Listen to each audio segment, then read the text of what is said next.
Hello, it is Friday evening, and this is the start of the final week of Garbaugust. The final Garbaugust. Garbaugust. I don't know why I'm saying it like this. So today, I thought I was going to do something really quick, which was just read all these comic books, but apparently it actually takes a really long time to, like, it takes most of the day to read five trade paperbacks of comics. But I did, bitch. So it starts off meh. It starts off meh. It starts off meh. I actually quite enjoyed the second volume of Savage Avengers because I thought it was like basically Conan team up and it was kind of fun.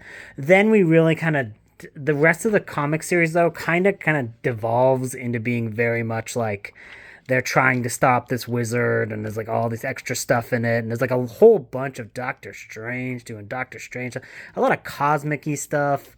And then eventually you get to this arc where it's like Conan is in the modern day living in New York hanging out with Deadpool and he like wears outfits that's like it's not good. It's not good. Like, look at this. This is supposed to be freaking Conan the Barbarian. He don't look like the Barbarian at all. And like it was just kind of like a lame tie-in to like a big long stupid Venom event where it's like a bunch of like random stuff that was not that interesting. And then you kind of dump back a little bit into Conan team up where he's like hanging out with freaking Ghost Rider. But like even then it's like all tied into this freaking wizard that I don't care about. This thing is cool though. I do like a freaking Ghost Rider riding a giant Spidey. That's cool. But like everything else is kind of lame. And like it's just like ugh, whatevs. And then this one is basically like the final battle with Kulan Gath and all of his swords of the sickles. And like he is Conan is like jumping across time with Kang the Conqueror to like fight and like try to stop this uprising by this villain who's going to take over all of time and the world. And then he goes back to one of those things of like they defeat the evil wizard and then it's like, do I go back in time to kill the wizard before he ever comes to power? And instead of doing that, they jump back in time and then Conan kills the slave master who turned him into an evil man and then teaches him how to use the sword. And you're like, okay, I guess. And then it's like, okay, he's gonna hang out and stay in frickin' the Hyperion Age then, I guess. What's going on with the other thing? And then it's like, oh no, bitch, he gets brought back. And I was like, okay. And they all fucking kill the giant wizard and no one cares. It's boring. But what is actually surprisingly actually great is these two. These are easily the best versions of the Savage Avengers because like I think it's just all kind of a little bit more silly and fun. The first arc is basically like Deathlock is like trying to get Conan for crimes against the future and then they get sent back into the Hyborian Age and like all of these Avengers including Anti-Venom, so you actually get Anti-Venom a lot more than you got Venom in the in the first arc of the series. But they all kind of end up back in the Conan era and they're all kind of like running around and like Deathlock is really like a Terminator. So it's like really like what if Terminator was hunting down Conan, and it's very fun and silly. And like it brings back the Thulsa Doom.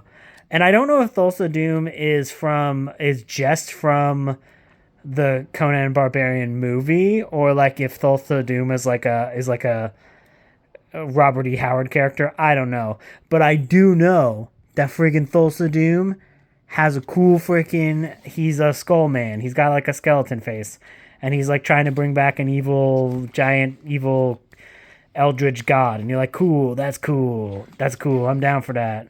Like, look at his freaking skull face. He's cool. He's got a skull face. He's cool. Yeah, and like I actually like the weirdness of the team. Like it's like it is an actual Avengers comics. It is not just Conan team up like the other one was. This is a team of people who are very unlikely compatriots. This is I knew this character existed, but I didn't know anything about them. Weapon H it's the Hulk, but he's also got Wolverine powers. I don't know. He's like an original character too. I thought he was just like some clone. But really not. He's just his own character. But Cloak and Dagger is in here, and Cloak and Dagger are very fun. And then you got Black Knight, which I didn't know anything about Black Knight. I actually don't know if I've read a single comic with Black Knight in it before. But he was fun in this. He's like, you think he's just going to be like an Arthurian dude who's like swings with a sword. And he is, but he's also a genius. So you're like, oh, okay, that's kind of interesting. And then this arc is actually the send off to Conan. So I'm guessing like this is right as they lost the rights, so they end up getting Conan and leaving him in the Hyborian Age to his various adventures. And yeah, no, it was just like it takes itself very unseriously, but like it uses what you would want from an actual Avengers comic, and like the Conan stuff is fun and has like a really cool angle, and they reveal who this version of Deathlock is, which I think was really interesting. And then it ends with them leaving Conan behind, and then they're trying to get back to their own time, and they hop into the world of 2099, which is like one of the Marvel universes. There's like it's the year 2099, and there's like all these different versions of superheroes. Basically, they're in like a cyberpunk future, and it turns out because like when Deathlock was trying to get Conan, part of him got left behind. So like Terminator, they got a whole bunch of future technology early, so now there's a bunch of robots just like taking over the world, and it's led by Ultron, who I guess. Oh, I just realized no one cares about my opinions on comic books, but that's fine. That's fine. I don't know why I even bothered recording this clip. Nobody cares. I should have just said I read it. Whatever. But no, this is very fun and silly and has some like gruesomeness to it. And I always love a good old Ultron story because Ultron is just fun. I love this. This is like a Days of Future Past cover parody, but with like Deathlock and freaking Punisher. Like, that's awesome. And yeah, this was just really fun. I really like the team. I really like how they kind of like interact with each other and what they kind of like, build off of each other. Yeah, so, these are not going to change your life, but like these are very fun comic books and definitely the best stuff with Conan running around the Marvel universe. So, although like Volume 2 of the first series where he's like eating dinner with Doctor Doom is pretty rad, but yeah, so I enjoyed this. So now I basically just need to do this so I can just freaking take all these darn comic books back to the library so that I can clear my library slate because it is getting to time for Halloween stuff. So yeah, so that's what I'm gonna do. I'm gonna bring these back to the library. I'm probably gonna hit up some audiobooks, and then I'm going to kind of make my TBR for novelization and movie tie-in Temba, which is the new title. I'm not sure if I'm going to call it Temba, but Tember. I guess Tember works, but I like Temba. Movie novelization and tie-in Temba. I don't know, I like it better like that. Anyways, that's the new name. Spirit Halloween sucks this year. There's so much Art the Clown merch, and there's no character on horror I hate more than Art the Clown. It's horrible. Well, way worse is the fact that there's Jeepers Creepers merchandise, and no, you should not be giving that movie money. Anyways, I guess Google that if you want to be very disturbed. But yeah, no, you should definitely not be selling Jeepers Creepers throw blankets. Ugh. Anyways, that was disappointing. All the mugs are lame too, and there's an Art the Clown mug too. It's like, oh my god, I feel like I am just being haunted by the worst horror movie ever made. Just everywhere Art the Clown. It's just, this is my Joker moment. Just only Art the Clown merch everywhere, ruining everything. And also Bloody Disgusting merch, which is also makes you want to drink Epicac. Anyways, on to the rest of the day.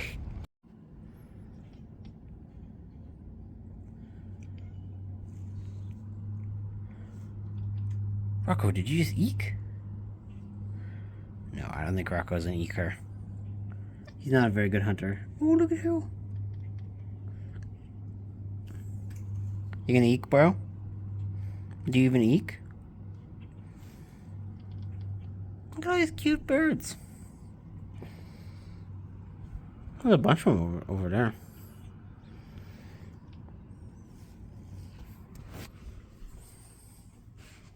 You're caught. Don't get mad at me. I'm bringing you to another place. That window is full.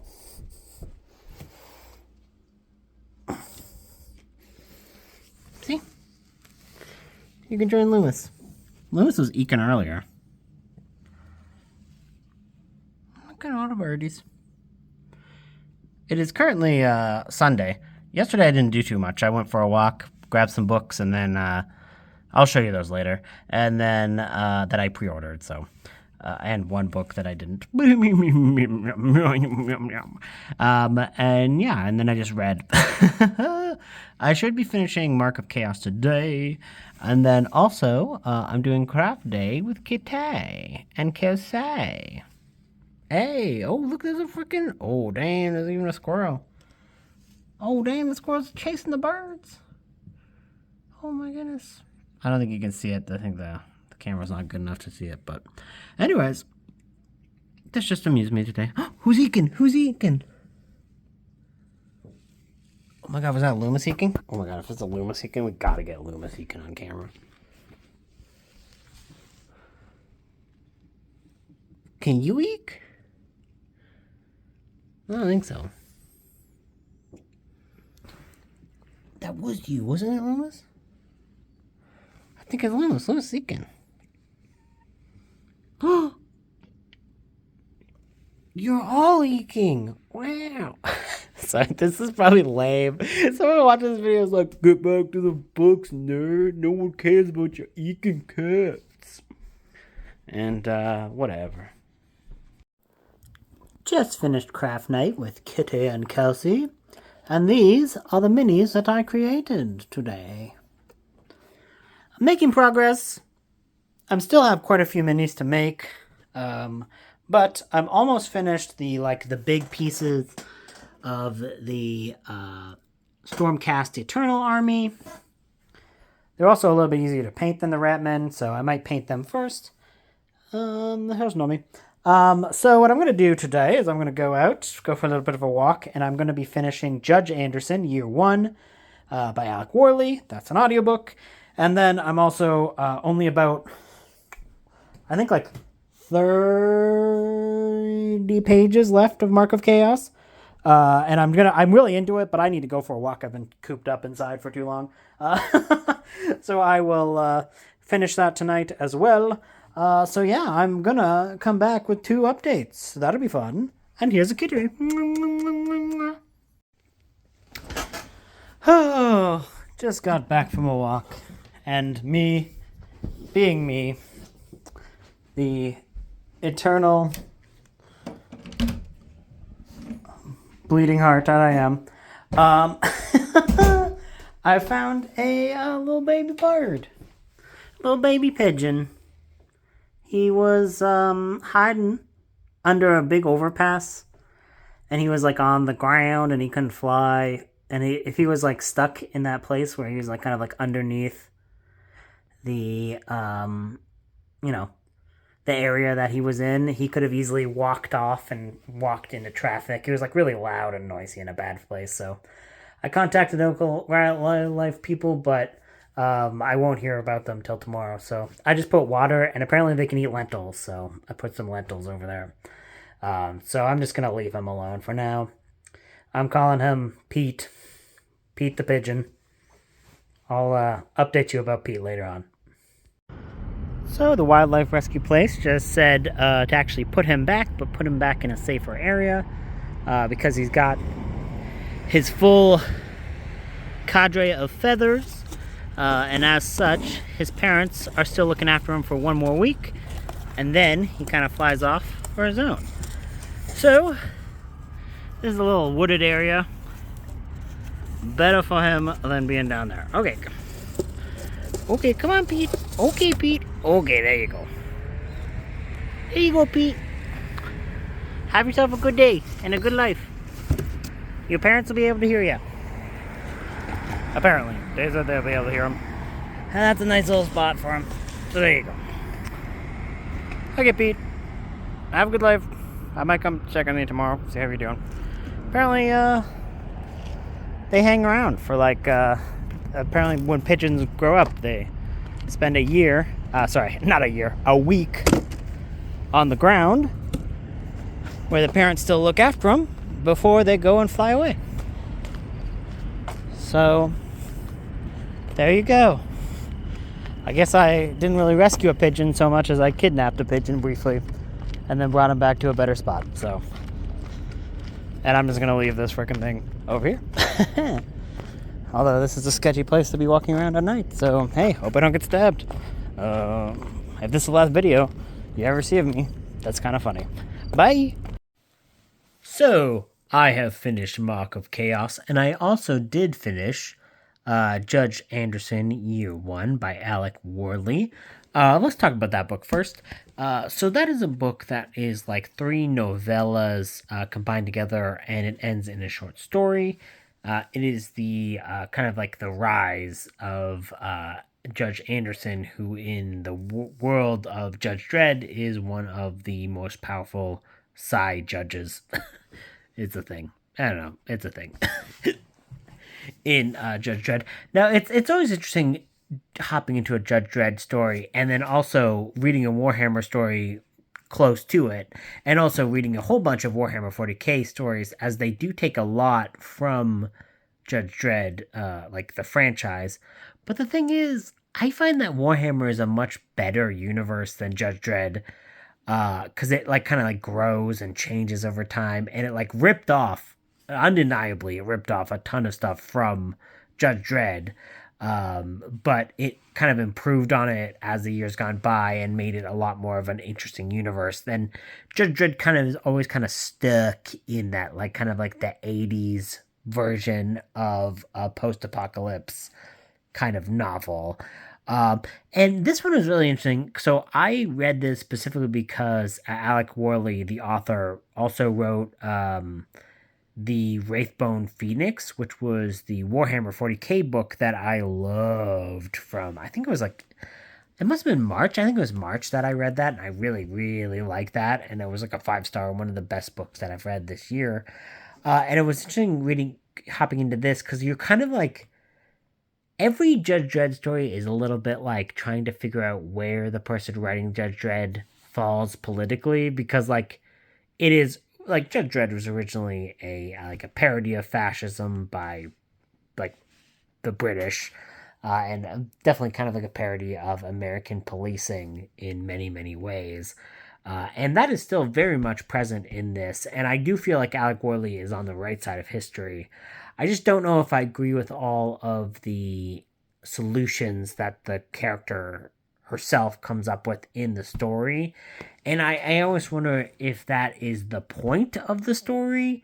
So it's one of those books that I probably want to sit on a little bit before I decide whether it's a 3-star book or a 4-star book, because a lot of that book is about how you cannot actually work into a system. So she is a judge in the world of, Judge Dredd, which means that she has the power to, do everything that a normal person who is in law enforcement would do. So, I feel like a lot of this book is about, how all cops are bastards, even the ones who think that they are doing good. But she is also she does the human thing, which is validating her own actions. And it's an interesting way to kind of think about this story and this universe as to trying to figure out where the author themselves falls within it.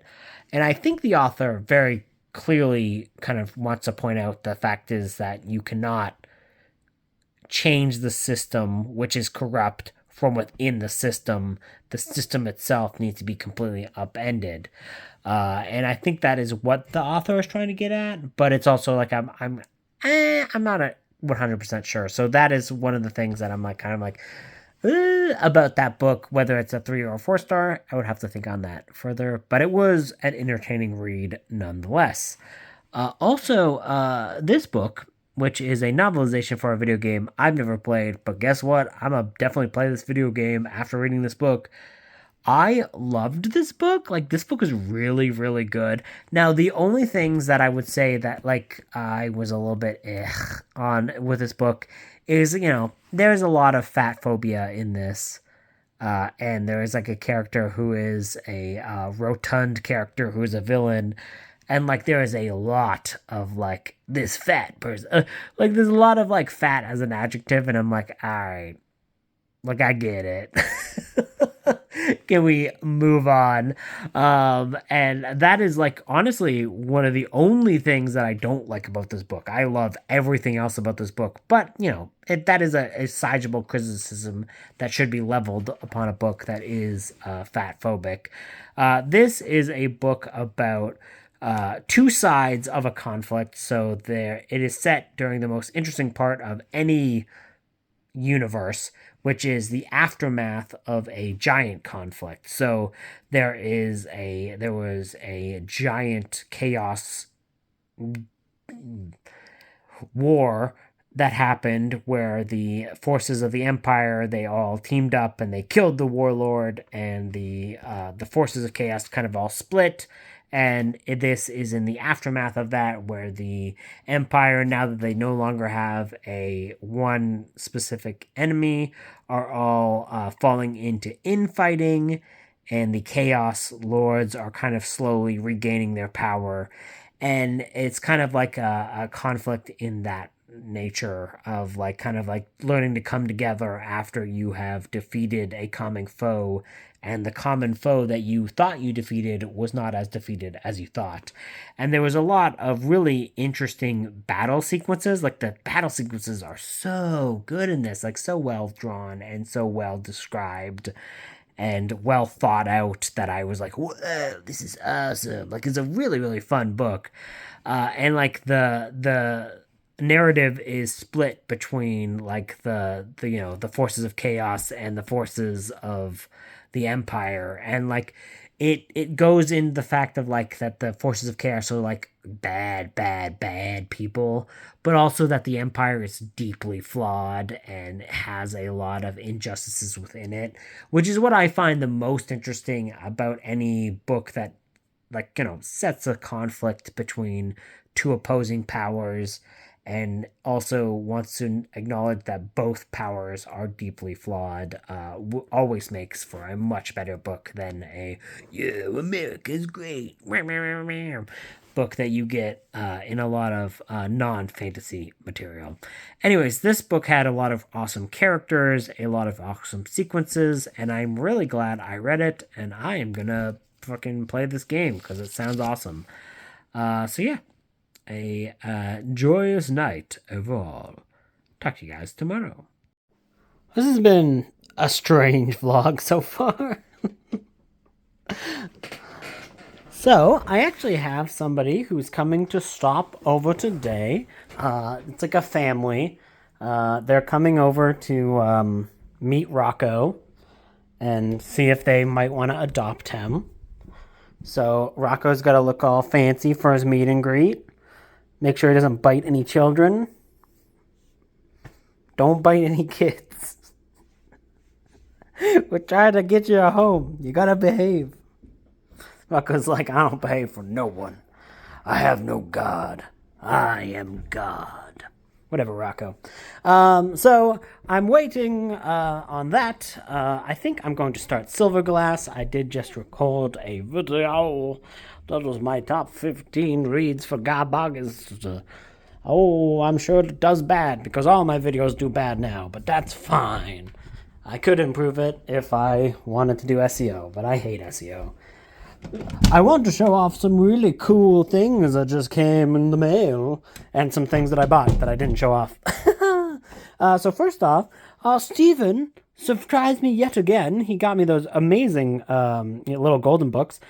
He surprised me by getting me a freaking copy of Monster Island Summer Camp, a physical copy. I read this via ARC, and it was great. It's such a good, nice, fun story. Perfect for kids. I'm so glad I own this. It's got such cool artwork. And yeah, I absolutely love it. So I'm really, really, really happy to get this. And thank you so much, Stephen, because that is amazing. Oh, what do you want, Loomis? He just wants in here. Dude, I'm going to leave soon. And then I'm taking you with me. So you can run around there if you want.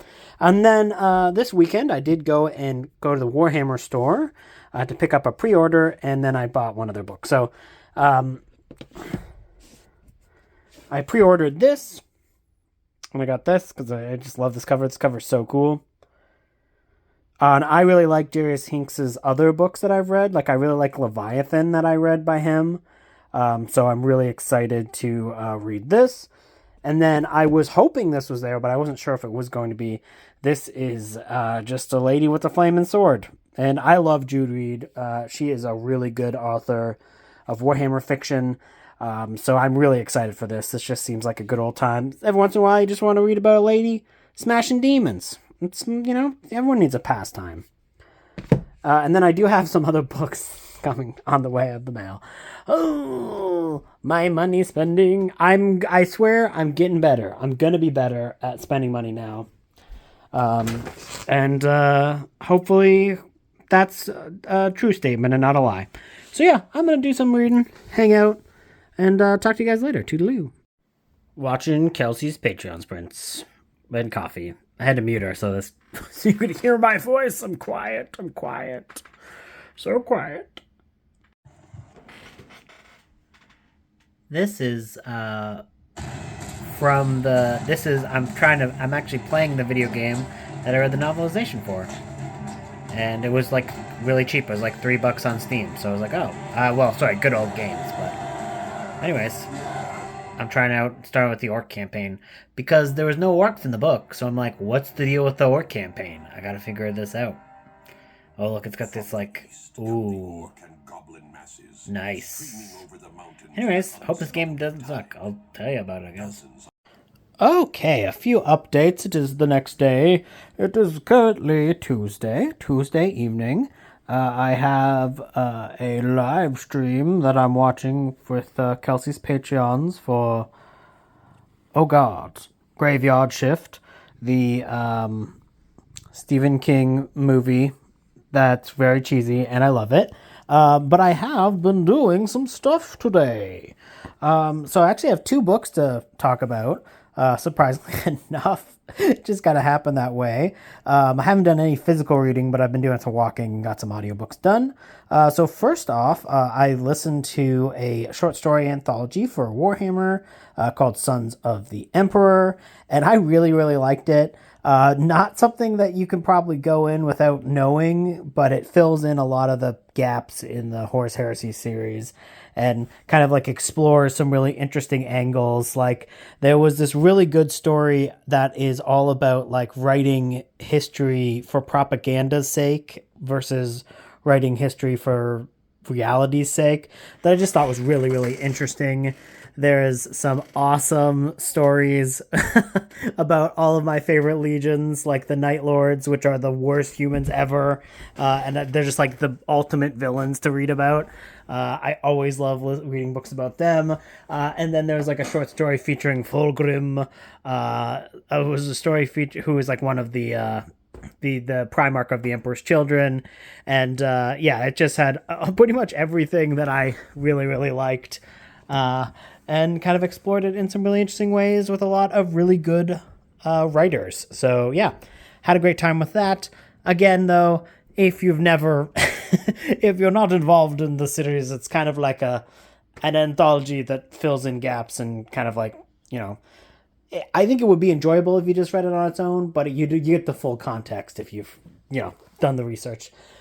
But I also did something that I can talk about more, is I finished a Spider-Man book, Spider-Man Darkest Hours. which is like this Spider-Man audiobook. It was a pretty short audiobook. I got it on sale for Audible, and I decided I wanted to build some more Warhammer minis while I listened to that audiobook. And yeah, no, I got pretty good. Like, I only actually have I think I have only 5 more of these dudes to make before I've made all of this army, and then I can fill out all the little Ratmen as well. So I've just about got everything made from the Scaventide box set, which is really cool. So I can actually start to paint those and work on those. So that is awesome.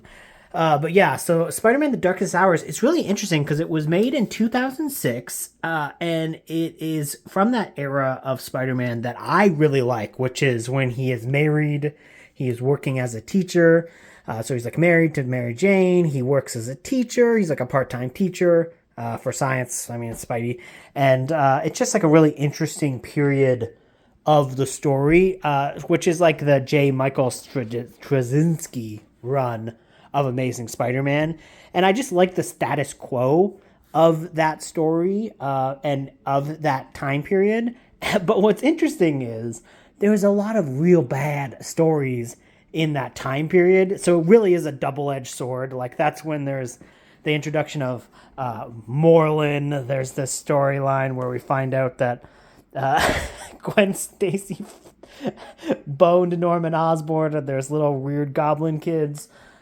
Which is, oh god, the Great Goblin story, which is just not great. But there's also a character called Moreland who gets introduced, who's like supposed to be like this big bad character who like hunts who hunts totems, which is basically like any creature that is like, or any superhero or whatever who like has an attachment to animals or has a power structure related to a particular animal, and he's basically like a Dracula for that. He's basically just like a vampire that, like, you know, sucks the essence of like animal heroes and villains. So like, you know, like the Rhino, and also Spider-Man, Scorp. There's tons of them in the world of Spider-Man, but he, in his first appearance by JMS, you really think that we're never going to see Moreland again. Like, it really does seem like Moreland is introduced as a one-and-done character, and you will not be getting any more stories with him. So this story is interesting. So Spider-Man: The Darkest Hours, he is filling in as a as a basketball coach, as like the local coach is gone, and he's like working to help out with the kids there.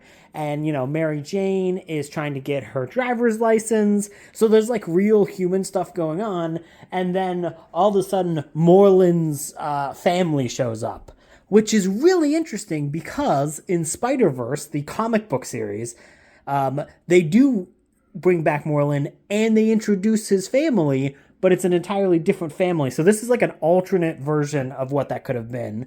It's interesting because, like, if I say Spider-Verse now, you're probably thinking of the really good animated movie, Edge of the Spider-Verse, and then the sequel that I don't like as much, but that are very Miles Morales-centric stories, and those are much better than the comic book versions of, like, Spider-Verse and then Spider-Geddon and all of that stuff. Like, those are not that interesting of stories, and one of the big flaws with those stories is that they have very boring villains, because Moreland's are just like a bunch of like boring vampires, and like I love vampires, so like if you're making boring vampires, I mean, that's just like poor writing. But there, so he's got, and like they introduce his entire family, and all the Spider-Men have to like team up to like fight the people who are like Draculas, but only for Spider-Man kind of thing.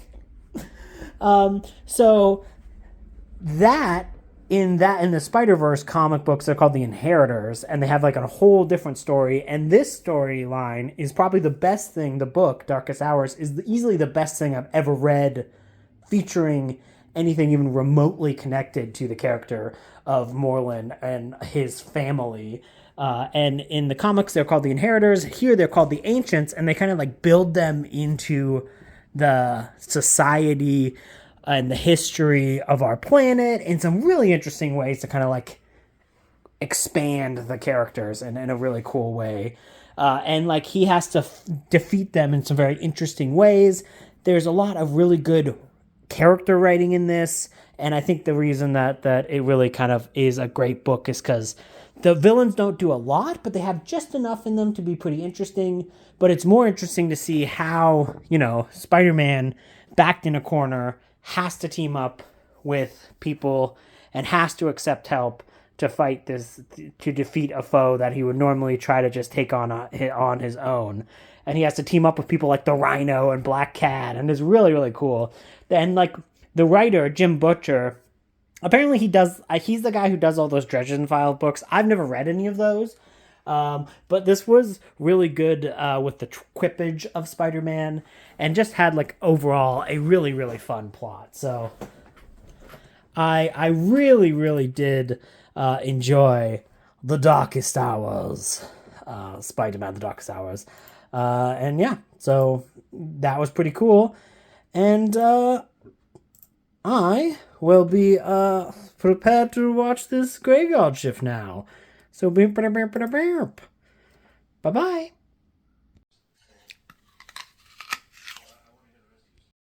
So I am reading this Venom comic series right now tonight. I started it last night, but I'm just getting back into it today. It's called Venom: The Enemy Within from '94, and this is the other really fun Venom thing. I keep going through these freaking miniseries. Some of them suck, some of them rock. This one is like a Halloween set story. Like literally, Venom is like trouncing around San Francisco in the freaking Halloween season, and there's just a bunch of random ass goblins that show up, and he's fighting goblins with Morbius, and then Demo Goblin shows up, who like Demo Goblin, this dude, that's like when one of the hobgoblins sells their soul to the devil and they become a demon briefly. The 90s was wild. But anyways, there's a bunch of like weird little goblins in the street, and it's just, I really love this panel right here because they have found in Alcatraz, literally Alcatraz, they found a secret diary of this guy who summoned all of the evil little goblins, and he used the goblins to escape from prison and then set himself up as mayor.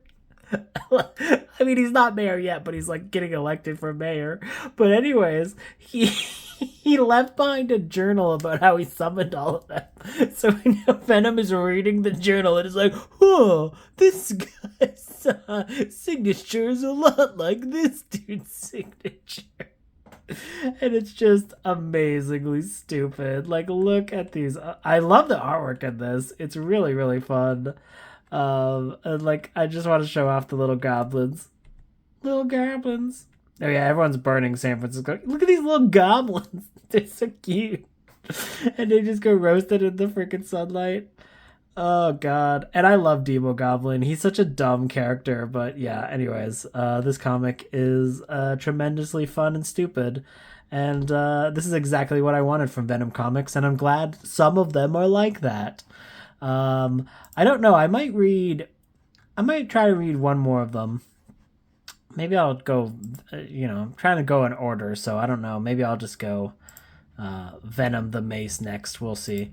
Or I might just actually get to the books I'm supposed to be reading. But anyways, I'm having fun. It's dumb. Boop doop doop. Welcome to Wednesday. Oh, look at this beautiful kitty. Look at this beautiful kitty. Today's gonna suck. Look at this. The storm is coming. The storm is coming. My body can feel it, and it is going to be a bad day. Even this guy knows it. I don't know who or what that was, but it was a car. Anyways, so before that goes and fully sets off, I gotta go pick up some onions and some bell peppers so I can make myself some lunch turkeys. And then I'm going to try to read as much Silverglass as I can. Which I'm only 15 pages in, and it's not bad. This book is also very short. It's like 180 pages. Like, it's not 186 pages. It's not a long book, but we'll see how much I get into it. I'm liking it so far, although the names are incredibly ridiculous. Like, some of the most like wild, redonkulous fantasy names I've ever heard. I'm like buddy reading it with Crystal, and she's just like, these names are nuts. And I'm like, yeah. The Begonklers. I'm just having one of those brain days where I don't really want to read. And currently, I'm just offended because nobody wants to watch squirrel videos with me. Wisteria, look! A squirrel! Look at this one, he's fat! Look at this little chunker! Oh, you're showing to rub his belly. Lewis, are you gonna watch squirrel videos with me? Come on, look at this one! Dude, why are you sleeping? Why are you watching squirrel videos with me?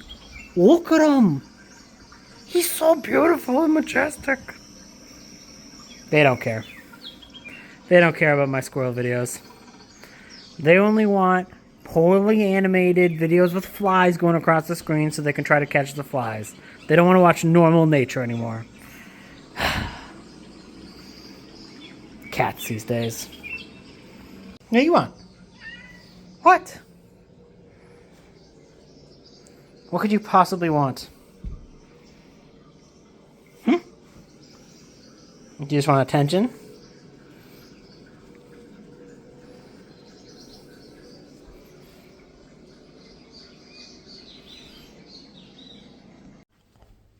Boys' night.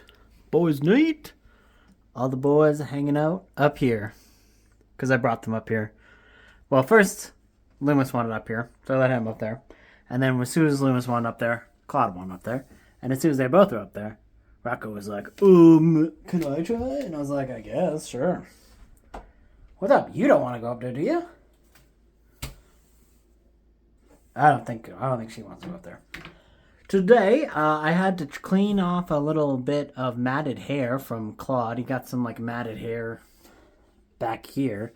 And it was interesting because, like, a few weeks ago, God damn it. Wisteria had matted hair, and I just used some scissors to get that. But when I tried to do the scissors with Claude, he really did not like it. And he was like, meow, meow, meow, meow, meow. And I was like, oh, God. I was worried I was hurting him. Because I guess I didn't think about it, but, like, you know, I don't have very, like, sharp scissors because I didn't want to hurt them. So, fuck, this stupid thing. 1 second. Okay, as I was saying before the awkwardness happened, so I was trying to get rid of the thing, and he was like really not happy. He's like meow meow meow meow meow. I was like, kind of like trying to bite me a little bit, like not hard, but like just tell me he wasn't liking it. So I was like, oh my goodness, I was like, why is he like freaking out? But I didn't think about it, but it probably was pinching him when I was like trying to use the scissors to cut off the spot, like because I wasn't anywhere near his actual skin, so I definitely wasn't like cutting his skin, but I was probably pinching him when I was around that, and I did not mean to do that, so I just actually got out the shaver, and it was actually really quick. I just went and got the spot, so it was much easier. And yeah, I should have done that for you too, girl. I'm sorry. So I'm still reading through Silver Glass. I'm about 70 pages in. I'm quite enjoying it. It's actually quite a fun book. I did also start Dragons of Autumn Twilight, which is the very first book in the Dragonlance series. And I'm basically reading this because I read this book, which is about one of the villains in that series, and it was really fun and cool and good. So I was like, oh my god, I gotta go. One, I gotta collect the rest of this villain series, which I did, so I have them all now. And then also, I have to read this original book. So I got all the audiobooks for it because it was like a huge sale on Audible. And I was having a great time. So I'm really enjoying it. It's like a really good book so far. I'm only about like an hour in, but it is like really like top tier fantasy. And I've heard that about the Dragonlance series, but yeah, I was not disappointed. Let me tell you, not disappointed at all. I did want to show some books that I found at the thrift store today. Of course, I went without my bag because I was like, they haven't had anything good in a while, so they won't have anything good this time. And of course, that's when I find stuff that I want. Oh, the eternal life of me. So first off, I bought this just because it reminded me of Kitty from Spicy Cats Reads. Kitty's House of Horrors. It's about a werewolf named Kitty Norville. I don't. That's she's definitely not Kitty Norville, but everything else is pretty accurate. She's obsessed with werewolves, so I'm definitely going to just probably just send that to her. Some other books I got. This one, which looks freaking hilarious. This is Barking Dogs. Crime is crippling Toronto. One cop has the technology to destroy it. Or sorry, to cure it. And you know what? You know, one thing Toronto needs is more cops, am I right? But I just thought this was so stupid because it's like a Canadian RoboCop, and that is just amazing and very stupid sounding. So very happy. And also I love that it's called Barking Dogs. What a bad title. Here is one of the Indiana Jones tie-in novels. I've never actually read any of these, so I'm interested to dive into some of these. Indiana Jones is a classic, so I don't know. I hope the books are good. And the ones that I was really happy to find are two of these Greyhawk adventures. So these are very early D&D books. They're so early that some of the earlier books in this series are of the Greyhawk ones. I think it's like the first two I think it's either the first two or three are all actually written by Gary Gygax. So I've been wanting to read and catch up on some of these, but they go for pretty good prices online, so there's not many cheap of them. So really happy to find these. So pretty good haul overall. What the hell? How'd you get down? Dude, I would have brought you down. Loomis. Why did you jump down? I would have brought you down. You didn't even make a sound. Anyways, okay, I guess he just jumped down. Does anyone else want down? No, you guys are fine. Lewis was just like, there's a door closed. He had a door, and it was closed. I must find it. So those two are chill. Loomis is not. Oh, hey, Noms. What's up, girl? Yeah, eat some of that. I got them these sardines because I thought they would like them, but they didn't eat any of them. I thought it was going to be a nice treat. They didn't eat any of the sardines. My life. Alright, Loomis, get out of here. No, Loomis, don't go over there. Dude, I want you out of here.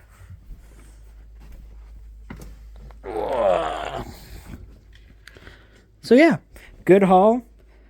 Bad cat. Loomis has been like a little nightmare today. I like this vision. It's like, catto vision. Ow!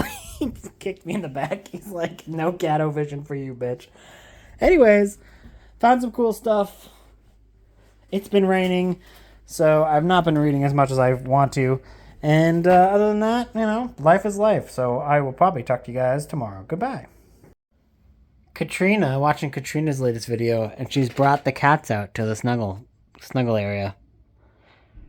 This guy, he never on the bed. So there you go. I feel like death today.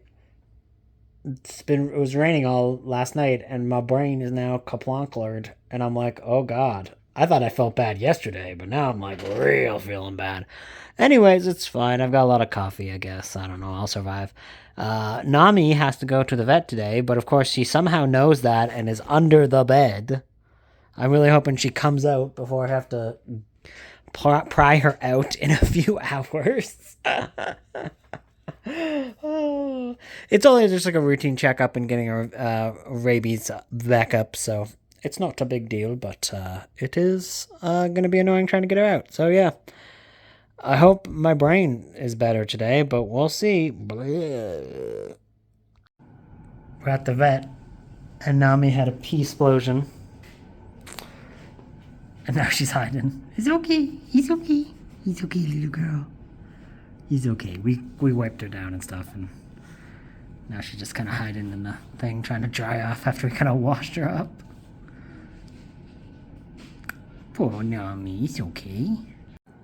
The decor here makes it look like my cat's being cared for by Carlisle Cullen. So we're at home now. I end up grabbing some shampoo so I could give Nami a proper bath, but she did not like that very much, and I feel very bad about it. But I didn't want her to be stuck with pee all over her all day, so I thought it would be better to give her a full bath. And now she's just, cleaning herself off, and hopefully she drives off soon. But I feel very bad. I never give a cat's bath because, you don't really do that. But this case, she was like, the pee was all over her. So I was like, I better give her a cleaning. Anyways, this has been a stressful day. Just been doing laundry all day to, get my bedding all clean because I had to. Oh, did I just? I'm so sorry, Nami. I just put my freaking hand down and I bopped her. See, as you can see, she's all dried off now. Happier. She's not mad at me, which is nice. So she's been nice and still hanging out. My brain has been literal mush and I have not got any writing done. Anyways, or reading. Definitely not writing. But I just wanted to show the cats just hanging out in this pile of blankets. That I did just clean this, but the thing is I'm now cleaning the bottom thing. And I don't want to put all this on the bed, just have to take it all off and put the bottom thing on. So it's just dry, crumpled up, and cleaned over there. I'm getting prepared to show my patrons Mortal Kombat Annihilation, which is the garbaugish movie ever. And yeah, I don't think I'm going to get any reading done today. Like, literally, my brain is absolute garbage, yo. I guess it's appropriate for Garbaugus because my brain be trash today. Maybe Mortal Kombat will save my soul. Probably not, though. Here's Nami, looking better. Looking better. Talk to you later.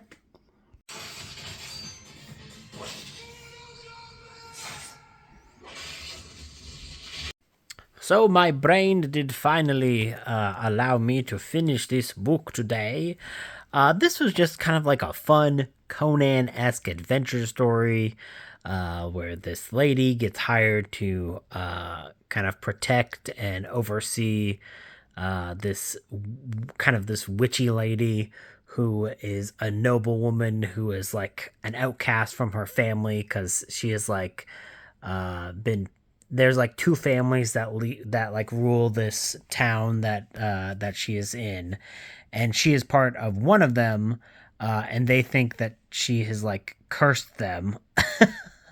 They don't like her very much, and then she also made an enemy of the other ruling place as well.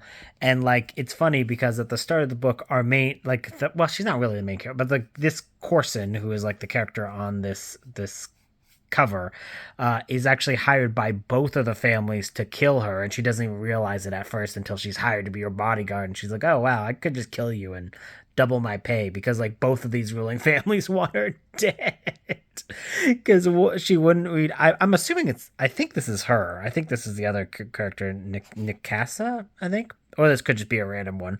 Anyways, because like she wouldn't marry her cousin and she also accidentally like was one of the last people to talk to somebody who died from the other family, so they thought that she had cursed them. So they're like, first they have to get out of the city, and then they have to get to this one town, and then they have to catch a boat to get to this other place because they're going to try and find her long lost lover that she's still kind of in contact with. And then they get there, and then they go to another place, and then they have to go through a haunted forest, and then they finally end at the place where they want to be, but it's not all it was cracked up to be. This one is just kind of like a fun story because it is written by two female authors, and this book is actually pretty queer. I thought was kind of interesting is that like our main character is bi, and like it's legit. There's like nothing. There's no even mention of it being anything other than just a cool thing, other than just a thing.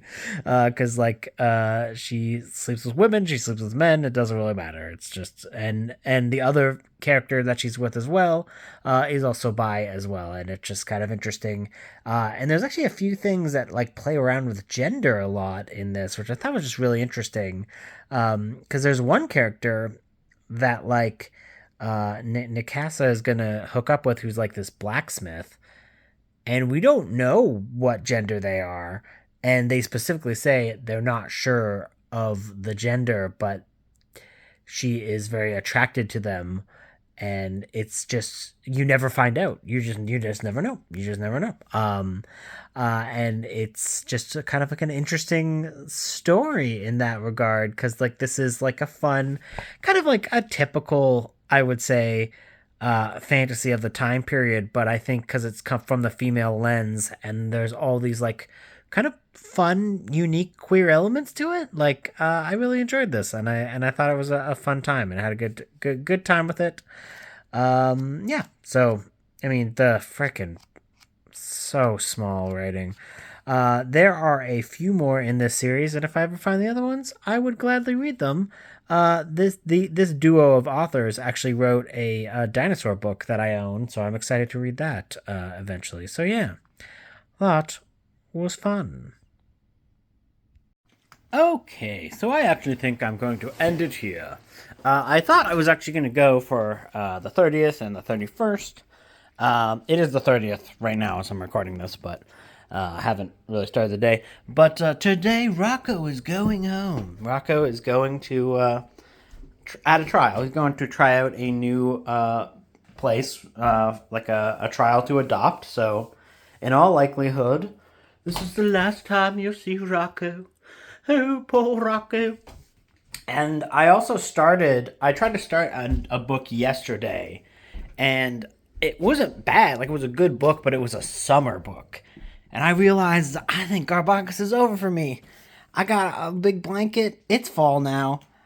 Summer books ain't cutting it. So, Silver Glass is where I'm going to end. And I hope you guys enjoyed this. Thank you for another great Garbaugusts. Oh, that sounds like I'm thanking Nami. Thank you, Nami. You invented Garbaugust, and I thank you. I thank you, Queen. I thank you.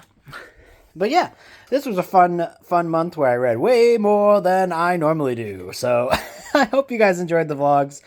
I'm definitely going to be taking a break from vlogging for a bit and get back to it in October. So have a good one. Toodaloo. Show's over.